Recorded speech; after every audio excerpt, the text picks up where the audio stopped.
Hey guys, welcome to the channel. My name is Chris. Now, I am no expert in this field, so take this advice with a grain of salt. But I'm gonna share with you some things that haven't worked in product development and some things that have. And if this looks a little different to you, well, there's a reason for it. We hit a milestone. Let's go. Okay, first and foremost, thank you. We have hit a milestone on the channel, on the website. We have sold 1,000. Yes, we've sold 1,000 tool holders, but they don't look like this. They're made from standard Baltic birch.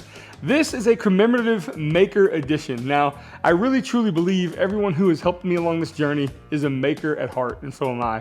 So these are gonna be available later in the week. I'm gonna be doing a post here on YouTube. You're gonna see a picture of this pop up in your feed, and there's also gonna be a giveaway too. I'm gonna pick one random comment at random on that post to give 2 of these away to, and I will send them to you free of charge. And then also that post will tell you when these are available. So thank you so much. These are coming soon. And let's just get right into this. So product development is a funny thing.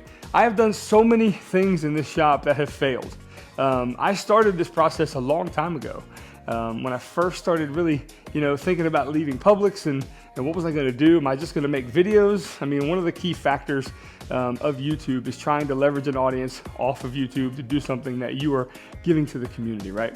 And so I tried making little miniature cornhole sets, and I still am. That's still gonna be a thing, but the 300 bags I made, I mistakenly thought, I'm gonna put real corn in them, and they got infected with weevils. Oh my goodness, it was a mess. So I had to throw all the bags away, and I'm having those bags remade now with, well, little pellets of plastic corn. Really good feel, should be a good product. That's later down the road. I've also developed what I call a man-of-war table. I'll show you a picture of it here. I actually did a video of this where I cladded it in walnut and made it kind of, well, a little more elegant than it was. And that table has been available as plans on my Etsy store, and it was available for sale as well. And I just didn't market it right. But my thoughts about why the table and why the cornhole set maybe didn't work as well or wasn't as marketable as this tool holder, well, let's just dive into that too. Oh, one other thing, I do say we a lot on this channel, when really I'm doing most of the work. But you guys know, you saw my full-time video. My wife is, she's suffering with a bout of chronic fatigue, but in bed she was able to pack up all these screws for me, which is really, really sweet. The fact that I don't have to break flow and stop what I'm doing to pack up a bunch of screws when I fill an order, that's awesome. And also, look what else she did. She took all of the templates. You see them over there? I'll show you a little clip. All of my templates, that's about 40% of them. She's got more there in the bedroom, and she is packing these up in these waterproof bags because, MDF, if it gets wet, it's no good. So we take that precaution here, and she's able to help me with these kind of mundane tasks. And yeah, pretty cool stuff. Figured I'd share that with you too. So, all right, moving on.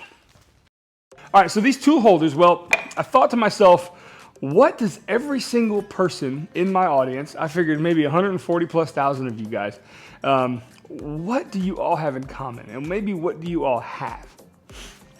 A drill driver combo set came to mind. And so when I was building this charging station, I realized that these were pretty slick. Actually, I still have the original ones that don't look that great.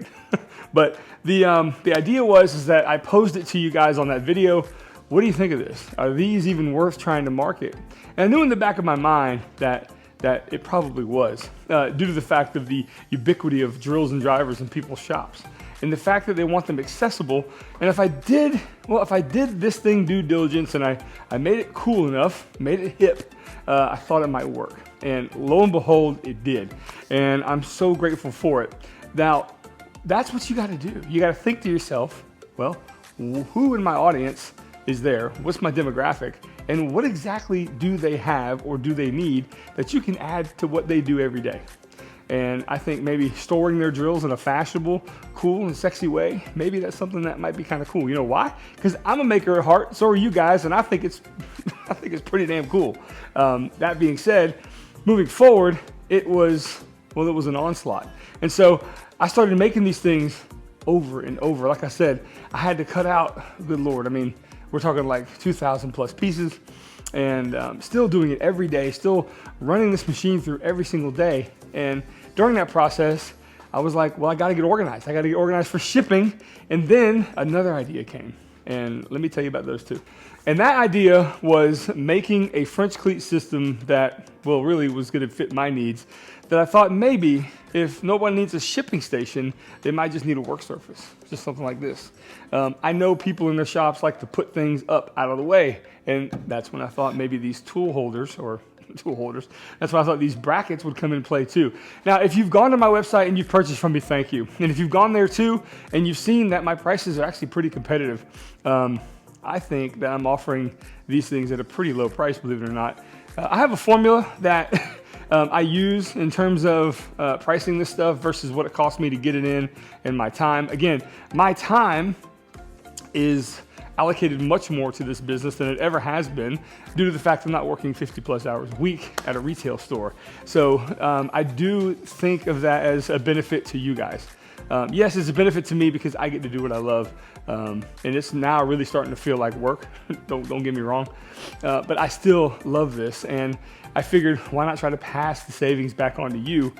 Because I've seen, maker products out there for, little things and they're like 25, 30 bucks. And I'm like, man, that seems a little bit, it seems disrespectful, quite frankly. So, but the idea is that maybe, again, you may not need to store shipping supplies, but you may need to store other stuff in your shop. I've got all kinds of stuff on French cleat walls here. And this to me, kind of fixes one of the issues with the French cleat system is that it's very visually noisy. If you do something sleek, you do something nice. And again, these brackets, I think, look at the shape of that. That right there, just the little nuances of the little curves and the slight going up. And I don't know, man. I think there's something to be said. Well, put it back right. I think there's something to be said about a product looking aesthetically pleasing once you get it all installed. And yes, the reversible brackets, I'll show you those too. These are fantastic too because then you can put the shelf up to the wall, but you can also do it the same way. But lo and behold, it's just a 90-degree angle. Nothing real special, it's just super functional. So these are my thoughts on product development. One is don't be afraid to fail. I failed quite a few times in this process until I really thought differently. And that's the second point I want to make. Think unselfishly, meaning think about the people you're marketing to. Think about what their situation is and what you can do to help them along in that situation. And like I said before, storing their drills in a way that seems a bit more aesthetically pleasing and what I call a little bit sexier is something that I think everybody could relate to. And the third thing I want to say is that don't be afraid to move on. So what I mean by that is the drill holders were going well and I was so over encumbered with this idea, but I had to think forward again. Now, I'm not gonna sit here and promote products on this channel all the time. This has been a crazy month for me, and between the drill holders and the French cleat brackets, and then I'm thinking about releasing the bigger brackets here as a physical product, so stay tuned for that. Don't be afraid to move forward into the next thing. If you've been a fan of the channel for at least a little while, you've seen another thing that I've made. Not gonna spoil it, but I've made it. It's a whole video on my second channel. That's gonna be my next product. If you guys wanna guess what it is, put it in the comments. But again, stay tuned, subscribe. Look forward to the post later in the week about the commemorative Maker Edition tool holder. All black laminate, fits together really nicely, and I think it's only gonna be about 50 of them on the website, and then they're done.